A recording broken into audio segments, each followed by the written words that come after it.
What up, Reject Nation? We are a day late to this. Apologize, just put up a little too much yesterday. But we are going to watch today the Moon Knight Episode 5 Easter eggs breakdown from New Rockstars per tradition. If you can, leave a like. And if you haven't, subscribe to New Rockstars because they're awesome. Anywho, let's hop into this, people. Welcome back to New Rockstars. I'm Eric Voss, and this is a breakdown of Moon Knight Episode 5, which confirmed my underworld theory, but damn, you hate to be right if it means death by sand. Let's break down this heartbreaking and mind-blowing episode shot by shot for all the details that you might have missed. And you can support New Rockstars by checking out our Tomb of the Moon God shirt. We're almost run out of these over at newrockstarsmerch.com. Getting this shirt will unlock I hate the that added shirt. option to recommend It's custom the shout-outs. I think it looks terrible on shirt people. I've ever So we open in the cave as we hear Marc's brother Randall shouting. Now, Randall is the name of Marc's brother in the comics, goes on to carry the monikers of Hatchet Man and Shadow Knight, but not here. Then Marc's mother snaps at him. It's all your fault! And don't forget Uncle Frank. Look what you did, you little jerk. Now, multiple shots earlier this season focused on close-ups of dry sand. Of course, foreshadowing the sands they would return to this season, but now in this episode, Steven's corporeal fate. And since those sand dunes are depicted as ocean waves that the boat passes through, the drowning of Randall foreshadows the drowning of Marc's second brother that he created to help cope with the trauma of losing the first. Wow. Then we cut to this goddess That's of motherhood powerful. screaming, which was directly from Marc's screaming mother, from the mother Marc feared, to a physically fearsome mother that actually ends up being the nurturing mother that they really need. Then to Harrow's office, where he has fresh wounds on his nose that were not there at the end of episode 4. Now later, Harrow does deny sedating him, so there is definitely off-the-books violence with the orderlies here. But notice that bandage. Now Marc does have one of these when he talks to Khonshu in the comics that this is based on, but this is also the kind of bandage that you would see on a boxer's broken nose, and Marc in the comics was also a boxer. And I bring all this up because there is still the unseen Jake Lockley altar, the fiercest of the three. We think in a sarcophagus, rattling like a boxer itching to get into the ring, but is he unseen? Because this altar in this scene seems way more tense and way more confused whenever Harrow calls him Marc. And Oscar Isaac is definitely making different vocal choices here. You're not a doctor. They must pay you a lot of money. different facial posture. Place. You're really good. They must pay you a lot of money in this place. Yeah, you see, I had the thought go off in my brain. I know it's a very common theory. Perhaps it is correct that is Jake Lockley, because the thought did go off in my head when we were watching that scene. However, my mind also started going, well, maybe I'm just looking for it because he does seem like he's waking up from possibly being sedated. Yeah, he looks like he's still groggy. And it is an East Coast accent, and Marc is from Chicago, even though that sounds a little bit more New Yorker. Either way, I do wonder if they would even reveal Jake Lockley specifically here as opposed to like some type of end credits or something towards the end. Because the thing that was throwing me for a loop, they've made it very clear there's a third personality here, especially in the third episode when that third personality killed that henchman. But they also had that line from the cab driver being like, why are you talking in like a foreign accent or something like that, which led me to believe that Jake Lockley might actually be some type of Egyptian character instead of the traditional New Yorker. But we'll see. Who knows? Maybe you're all right. Look, this episode started from the low angle point of view of that mom just before she was going to hit him, which might mean that in addition to creating the altar of Stephen Grant on that day, they also might have created the altar of Jake Lockley in that moment to actually take the abuse, which might have led to Jake's extreme violence. So in total, Jake to take the punches, Steven to think he had a loving mom, and Marc to live with the guilt of it all. So within the subjective afterlife I do of like this that. ship, Marc's organizing principle also created this inner office to represent his self-doubt. So it may be Jake in here, and either way, Jake is left in this psych ward, meaning he still has a chance to reconnect with Khonshu to rescue the others. Then again, in the next scene, strange. Marc retains what Harrow said about organizing principles, so it's not totally clear. See, that too. Harrow says, Your brain is a pendulum swinging between a very difficult reality that you are my patient here at Putnam Medical Facility in Chicago, Illinois, and a reassuring fantasy that you've created on your own. Yes, again, the image of the brain swinging like a pendulum, sense, nonsense, parallels the scales of justice, and the way Harrow's staff and the lanterns all swing back and forth. Also, Putnam Psychiatric Hospital is a facility in the Jeff Lemire comics where Mark's father Elias interns him after Mark witnessed a Nazi serial killer posing as a rabbi, witnessing this murder being the traumatic event that causes DID. So as hard as it was to watch the child abuse in this episode, definitely not as dark as that would have been. Yeah, we brought this up in the review portion of our Moon Knight reaction. My theory is that Arthur Harrow, this version of him, is actually a projection of his subconscious from the type of psychiatrist he actually had to interact with in his younger years. Because I remember that in the comic, his dad did take him there. When you have to go there as a youth, oftentimes there's a regression and unable to accept the treatment because the whole point of the doctor is to make him try to help him deal with reality and cope with this condition. And so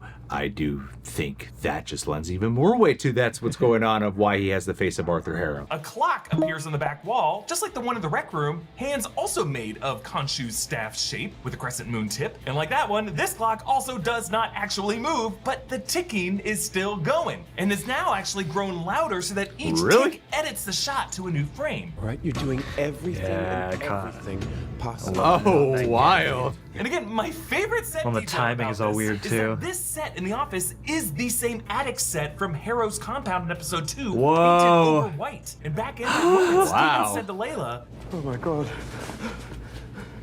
I'm going to die in an evil magician's man cave.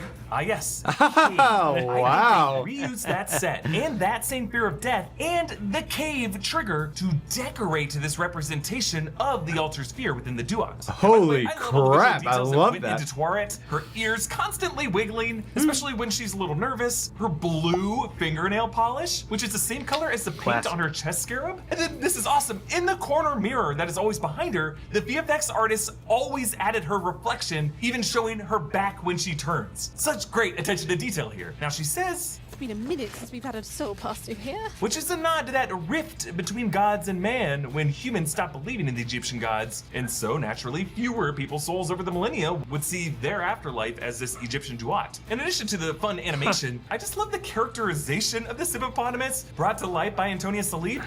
Excuse me. Aha! Okay. Here we go.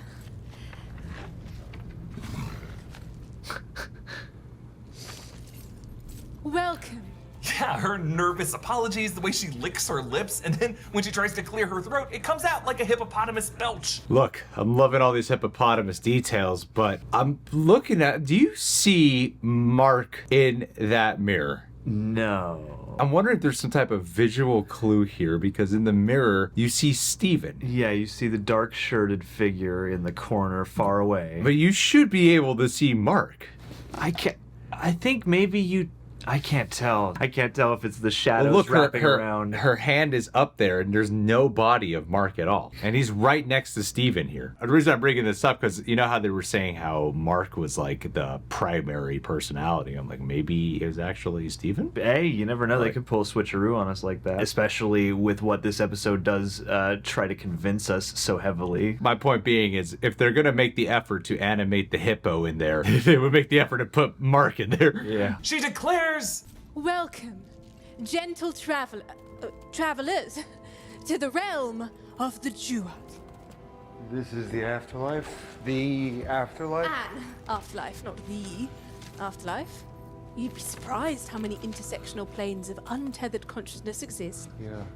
Like the ancestral plane. Oh, just gorgeous. yes, as I interpreted, this hospital is the subjective underworld of the MCU, in this case called the Duat, much like the way T'Challa and Killmonger's perceptions of the ancestral plane took the forms of an African savannah or an Oakland apartment. And this also suggests that there are countless MCU afterlives that all take various forms. One of them was likely the Soulstone way station that Thanos was transported to. I'm going to talk about this a lot more in future videos, because despite claiming not to connect too much to the MCU, Moon Knight just contributed more MCU world building than anything we saw saw in Hawkeye or the Falcon and the Winter Soldier. Also, those lamps Fair enough. tilting the hallway last episode to the sounds of a creaky hull were indeed a sign that this is all aboard a vessel. Yeah, As we have been my one speculating thing. ever since Winner. we saw that sunken boat in Gus's fish tank. And of course, Damn. Egyptian mythology I did depicts not the remember underwater that. passage using similar boat imagery. Oh my I love how God. the sky of this underworld is purple, also reminiscent of the ancestral plane when T'Challa first enters it. Frozen in the sand are past guilty souls, also kind of reminding us of the scattered, pruned figures of the void. The bow of this boat has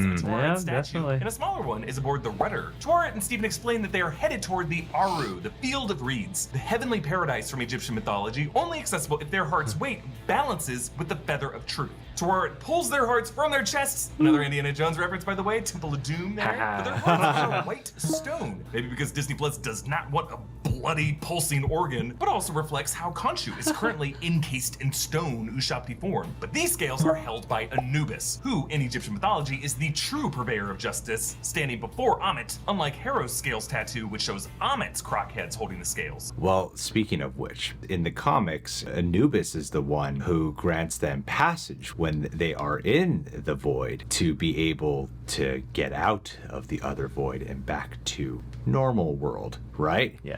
So I'm wondering, with the way how this episode ends, obviously Mark has to fulfill the mission. He's not going to be just left there in the field of reeds. I'm wondering in the final episode if he will encounter Anubis and will be granted passageway. Anubis shows up like, got off break. I'm here to get you out of here, kid.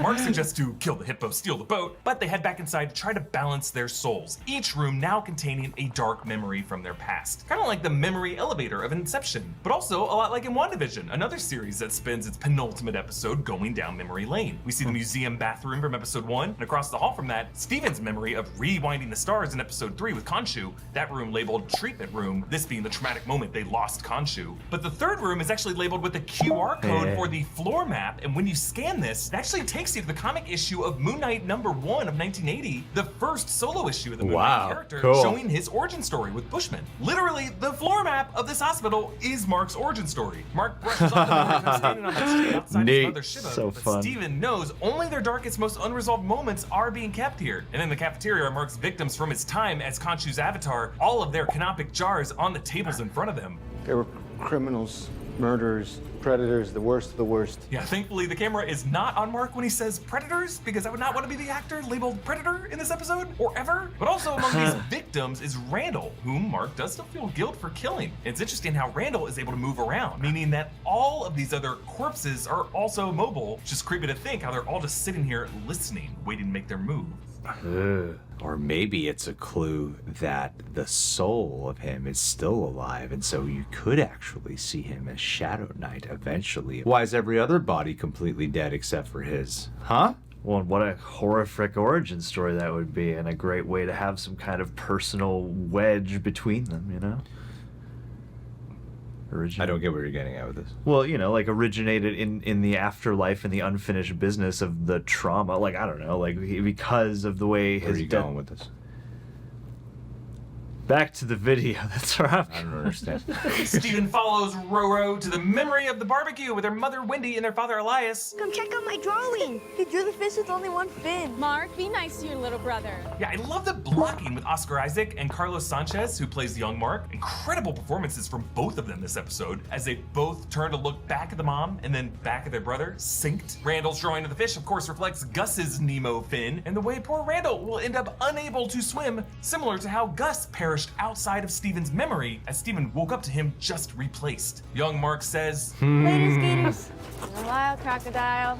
showing the origin of Steven's sign-off with his mom. He always said that to Later her, but Gators never origins. heard her response. And of course sets up Mark's showdown with the croc mouth of Amit. Mark and Randall venture into a cave, and Steven follows, stepping on Khonshu-looking bird bones. That could explain why Khonshu takes a skeletal form in Mark's eyes, when in Egyptology, Khonshu has a living bird head. Paul from Heavy Spoilers reminded me of something, which was that Khonshu has kind of always been with Mark or watching him, right? I mean, it was in the main comic that the Lemire and Smallwood run, they established that too, that he's always sort of been there with Mark the entire time. Yeah.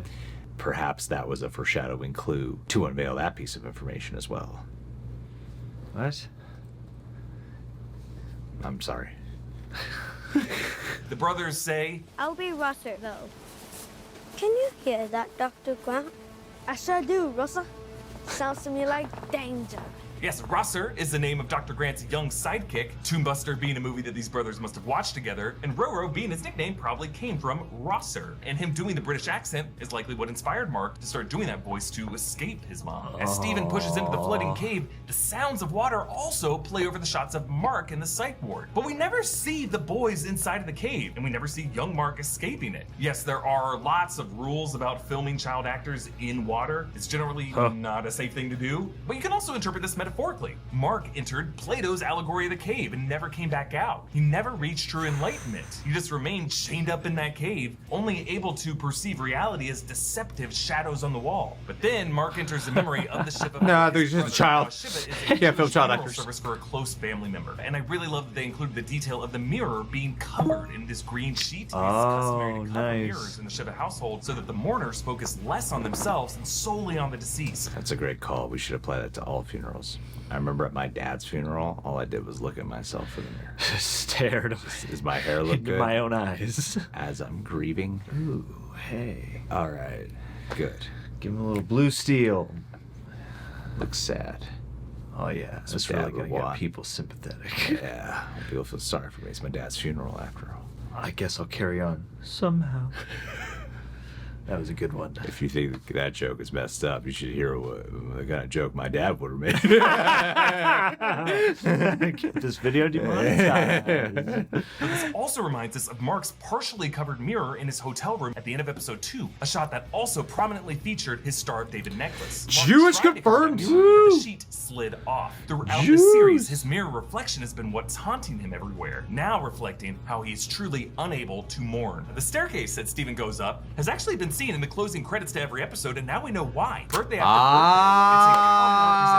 birthday, it's a representation of the love torment it. where they're put him through. Loved We getting start that with piece of Elias and Marc context. blowing out the candles together, but framed behind them in the middle is that wet bar with the decanter of booze. Now Steven goes up again, but just finds himself back on that same floor. Impossible to escape the cycle of abuse. And now on this birthday, the decanter is in Wendy's hand. Hey, pro tip, if someone is walking around with a glass of booze in one hand and the full bottle in the other, just waiting to Join him. refill it, there is a problem. And poor teenage Marc finally just has to leave this house. Actually, behind Marc in the scene is this poster showing someone falling down a hole, as this whole episode shows Marc and Steven descending deeper and deeper into memory. Marc and Steven tumble onto the dig site incident. Turns out going AWOL in a fugue state gets you discharged from the military. Didn't have a ton of options after that, so I went work for hire for my old CO Bushman. Yes, referring to Raoul Bushman, Marc's mercenary partner in the comics turned villain, responsible for the death of Marlene's archaeologist father, or in this case, Layla's father. Marc recounts how he tried to help this dig team escape, but ended up getting shot himself and had to crawl into the tomb of Khonshu. Now notice how the moon overhead is now in its waning crescent phase, the crescent shape meaning Khonshu's power is rising. We can also see this same phase of the lunar cycle in the episode 5 credits, which have been changing episode to episode. So Marc nearly lost himself here, as we saw Jake try to do earlier with that paperweight, but Khonshu stops him. What a waste. Huh? Now it's interesting, you could actually interpret everything that happened in Marc's life after this point as the judgment journey of a man within the moment of his suicide. Which, by the way, my hot take for Liam Neeson in The Gray. Think about it. Khonshu says... Wow. I feel it. Fractured. Broken. Most fascinating. You are a worthy candidate to serve me during this time. Yes, so Khonshu didn't possess Marc in spite of his DID, but actually preys on him because of it. And there's a really quick subtle shot here. As Marc first drifts closer to death, he looks up at the statue, and briefly we see Khonshu's actual hand and staff before that statue. Just a way of showing how Marc is already beginning to allow that deity into his heart. And Marc consents. Then rise. Rise and live again. As my fist of vengeance. As my Moon Knight. Yes, the first and so far only time Moon Knight has been spoken on this show. Another parallel to WandaVision episode 8, which ended with Agatha saying Wanda's superhero moniker for the first time in the MCU. But that makes you the Scarlet Witch. This is a fascinating prospect for what they're doing with a Marvel character. Normally, with this whole thing with like a superhero, I just said the word superhero, and he's not portrayed like a superhero whatsoever. Like this whole thing with Khonshu, especially captured in this scene, feels like he's being taken advantage of, being like, you are fractured and now I will make you feel like purposeful and complete with who you are by becoming the Moon Knight. It seems like, you know, malevolent what Khonshu's doing, so I'm wondering, will it end in a way where being Moon Knight is a positive thing versus it being solely a curse? Not to fan the Batman comparison flame, but I feel like that would make a lot of sense, especially because of how they've shot all the action. It's like really harsh, like it's not cool hero action. So yeah, I could see that turn happening, and then we get some cooler, more upbeat action from it or something. What the hell are you talking about? I don't. What's this Moon Knight again? Let me go on Wikipedia. And I like how various colors flicker across Mark's face during this transformation, showing the supernatural power inhabiting his flesh, as well as giving him this cool suit. Back on the deck, Baboons scatter. Now, Baboons actually play an important role during the Duat process, carrying out Tot's duties as the god of measurement as the heart is weighed on the scales. Baboons also guard the gate of the underworld. Taweret says, I could kick a baboon's ass. Unbalanced souls are being judged and condemned to the sands before their time. Oh, this is bad. This is evil. Yes, souls plummet into the sand at an alarming rate, meaning Harrow must have freed Amit from her Ushapti and is now wreaking havoc on the world. I cannot wait to see this judgment process upstairs, because Amit is depicted as a ferocious, croc-headed beast with the front half of a lion, the back half of a hippo. Taweret and Khonshu are about 10 feet tall, but could Amit be like a freaking bus-sized monster pouncing through the streets of Cairo, eating anyone who smells evil? Or is Amit's judgment a remote process that opens up purple underworld portals beneath the feet of rotten egg souls like Veruca Salt? Is that what that poster behind Teenage Mark was referring to? Whatever it is, it's gonna be wild. I'm praying to God Amit is not some massive creature they gotta like fight in the city or some shit like that, because one thing that a lot of people I think share this concern, not everyone, but a lot of people, and I'm there too, the fear that they might drop the ball on episode 6 after being so strongly character driven and thematically driven that they just go like too big and all plot and all fight and all action. Yeah, I think this show should just get a season 2, and I'm really hoping that season 2 was greenlit beforehand, so that way we don't have to worry about whatever they shot already for the finale, and that they just keep it thematically and character focused while wrapping up some necessary plot but leaving the door open for another season. I don't want it to go that massive, because it already does feel like there's a lot to wrap up. Yeah. They're able to convince Taweret to steer them back toward Osiris's gate, and Steven snaps at Mark. If Layla dies, that's on your head. It'll be all your fault. No, you can't! I won't do it! You can't break me! Yes, Steven accidentally speaks Whitney's torment words, and Mark finds himself back in Harrow's office. His face no longer injured, just even more evidence that the altar in the first scene of this episode was not Mark or Steven. Here, Harrow asks the core question of this series. Do you think you created Steven to hide from all the awful things you feel you've done in your life? Or do you think Steven created Mark to punish the world for what your mother did to you? This really is the chicken or the egg argument of the series. Who created whom? How far back did this really go? Ultimately, I think we did start with Mark. I just like how this show casts just enough doubt on the reliability of his perception. And we return to the awful day. It begins with a close-up on the table as Mark swipes the action figures of Dr. Stephen Grant and Rosser. But really, would these, like the Toonbuster poster, truly exist as merch in the MCU for a little scene knockoff direct-to-VHS movie? Also, considering this is the same universe in of the actually 80s. real IP as Ned Flanders in The Simpsons, Finding Nemo in both Avatars. Not to mention on the other wall of this room. I don't think I thought about that much. Star Wars. Also on Mark's side table are a pair of nunchucks and a wooden scale, showing how even in this memory, Mark and Steven's souls are still being judged. And behind Mark, on the other side of that room, is a Chicago Cubs banner, as well as Randall's fish drawing, when we clearly saw Randall finishing coloring in the fin as orange on the day of his death. And we see the moment that young Mark first creates the Steven altar.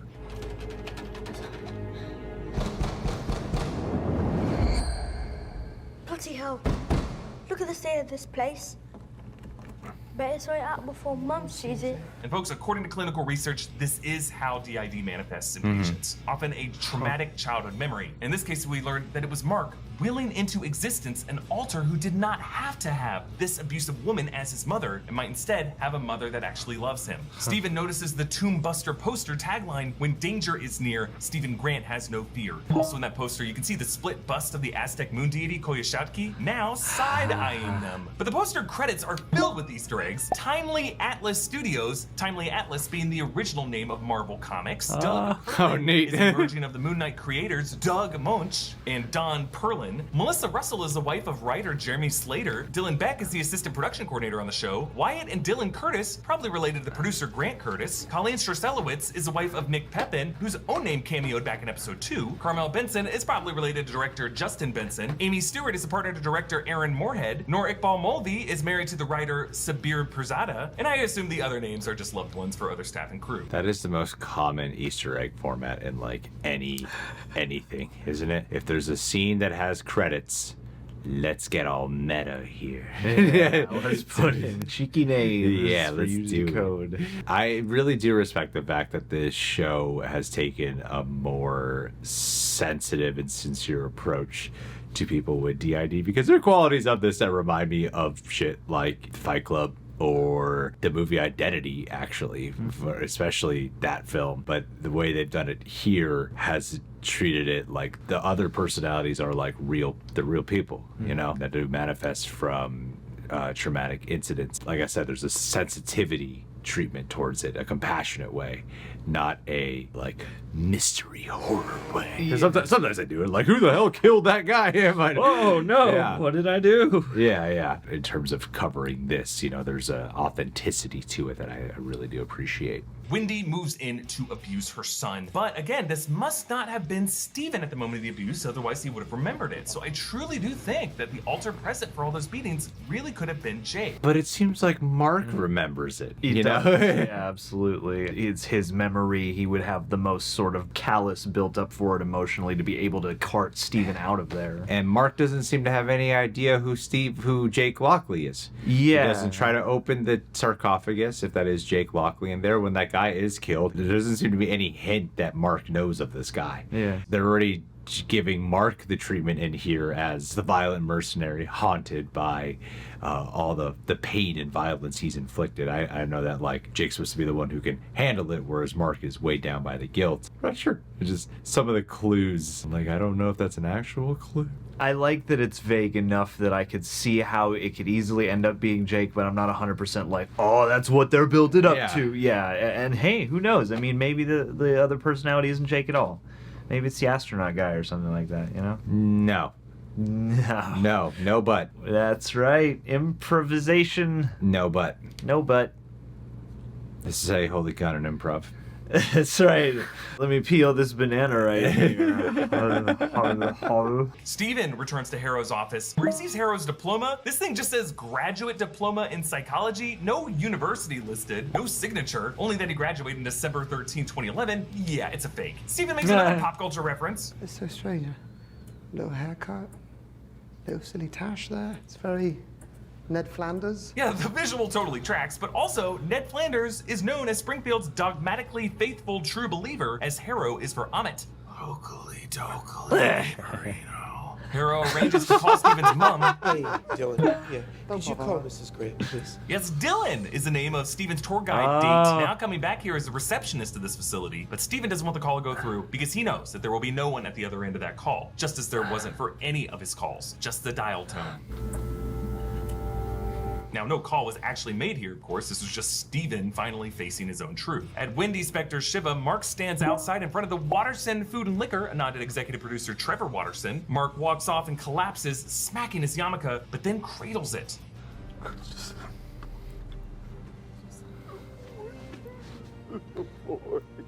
Yes, this violent act makes him see his yarmulke as his brother that he still feels guilt for harming. And for a second, it seems like he's looking directly into Steven's eyes, but he's actually reverting into his Steven alter. Hey, Mum.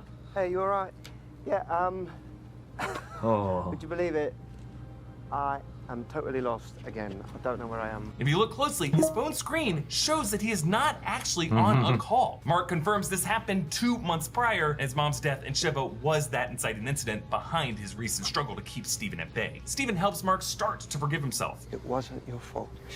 And upon this, we return to another upside-down overhead shot, matching Steven entering the museum in episode 2 as they join Taweret back on the deck as they approach the gates of Osiris. But the scales still have not balanced, so Marc's past victims crawl up from the sand. Marc punches one of their faces off, but he's still pushing back, even faceless. Steven grabs the rudder to knock them off their balance, then hits them with that bat.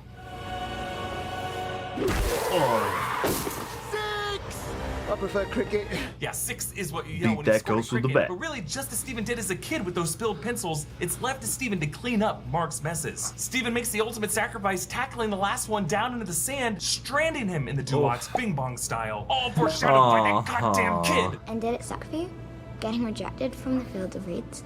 Well, that don't make sense, because I'm not dead. Remember, I said foreshadowing with And that. so Steven turns into And a no one savage else thought of his me. last word MVP of the being show. No, his hand reaching out in the same gesture and pose that Crawley freezes himself. I truly hope that Whoa. Steven is alive Damn, forever. living And statue. the Iliad or any higher power rules that Amit's premature condemnation of all those reigning souls was unjust. It's totally possible that Steven could be part of a divine retraction and could definitely rejoin his altars in the living world. But it makes me wonder then if that was an intentional foreshadowing from the first episode. Not a foreshadowing, but perhaps a telling of what was going to happen to Steven. A premonition. What if this is all in his own mind? All of this. Because would the girl be talking about the field of reeds and then encountering the living statue? Yeah. Was that an intentional sign that this was Steven's fate, but this is the afterlife? Do you kind of get where I'm going with this? I think so. Because I feel like, doesn't this eliminate the whole thing of choice if he is just ending up in the sand to turn to stone, like getting rejected from the field of reeds? I mean, yeah, that makes it sort of concrete. It's not only a rejection from the field of reeds, like Oak and Mark come back, but yeah, it's Steven has been literally sent to the opposite place of that, which is painful. Unless there's some kind of weird time loop happening or something like that, or some kind of extra, outside the plane of space and time sort of way in which this would feed back into that moment or something, or maybe the museum is also a sort of grouping mechanism or something. I don't know. I mean, is the whole thing about the girl asking him about not getting to the field of reeds and then the living statue, was that a sign that he was always going to be turned into stone? Maybe. It depends on if the MCU is a fatalist world or not, I guess. Huh.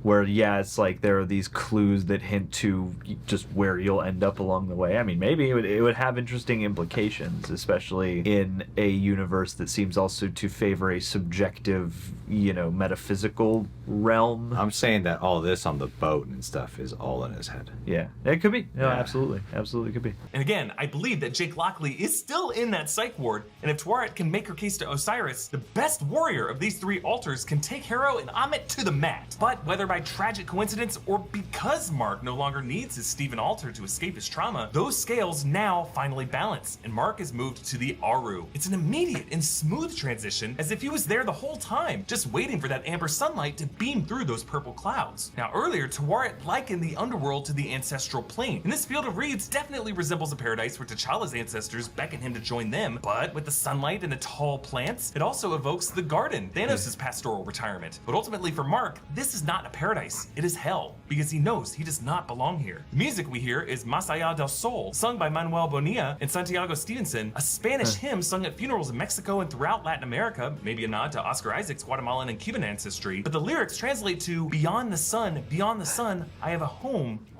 beautiful home, meant to convey how in your present life you might be poor and lost, but in heaven, paradise awaits. Unfortunately for Marc, it is not the sun. It's all about that he earthly connects with, riches, it's man. the moon. Actually, just as the opening shot of this episode cuts from something Marc feared to something he wanted, an abusive mother to an understanding mother, the closing shot now cuts the same way. From the sunny field of reeds, something he doesn't want, to the closing title card, that same field of reeds, but with the correct crescent moon shape, overseeing it all. You can follow me on Instagram and Twitter at Goddamn. Follow New Rockstars. Subscribe to New Rockstars for more analysis of everything you love. Thanks for watching. Bye. What a lovely breakdown. I just feel like I'm having a hard time. I don't know. They did Kang really well, but the show's done such a good job on not feeling like you need to read the comics or something to understand. I feel like it'd be exciting for people to have Jake come in and like, oh, this is the right personality to take on Harrow, but to just be introduced in the final episode Would make it feel like Yeah. a Deus Ex DID Moon Knight guy, you know? Yeah, or maybe he will meet Jake Lockley here. Yeah. I don't know. It just seems like there's no purpose for him this season. Well, yeah, because it wouldn't be the same thing as introducing a Kang figure, because Jake isn't gonna be the guy pulling all the strings and be the answer to any great mystery other than certain esoteric mysteries to do with just the character study of Marc and Steven and blah, blah, blah. But as like a big last episode surprise or something like that, I feel like it might be a bit bewildering, especially because we've done so much development on Steven and Marc, and then to have this guy who's like a great fighter and can take the hits and we know nothing about him, you know, would be a little strange. Although, I mean, you know, they could do some kind of Saw thing where it's like, you know, we go back and we see some of those violent moments and we find out that, oh, damn, like, Jake is the one who's been, like, dishing out the pain, you know, in some of the harshest moments or something. But still, it just feels like it would be too much of a left turn. It's an interesting layer to add, but it's not like a finale revelation. Yeah, I'm saying that do something with Jake. Like, definitely have some more alluding or something happens with Marc where he goes into his accent or whatever. But to have like a full-on featured character of Jake, that's the part where I'm like, nah, just keep teasing, but leave him for season 2. I don't know, but I could be wrong. I like being wrong. If being wrong means it's done right. That's a good way to put that. Absolutely. We'll see how it goes. I just have a hard time wrapping my head around it, especially because the finales of some of these Marvel shows often feel like too rushed. And that's my main concern right now. We don't want. You already got a lot of other things to do, so we're not focusing on this Jake guy is the main prospect, but definitely allude that there's going to be another personality who's going to be more prevalent in a follow-up season. All right, guys. Well, thanks for being here. Thanks, new rock stars. Hey, let's do a Patreon. Brian Perry, you have such a wonderful name. It's silky and smooth, much like the Egyptian gauze that wraps Marc's body when he becomes the Moon Knight. Now continue to shout him out in a British accent.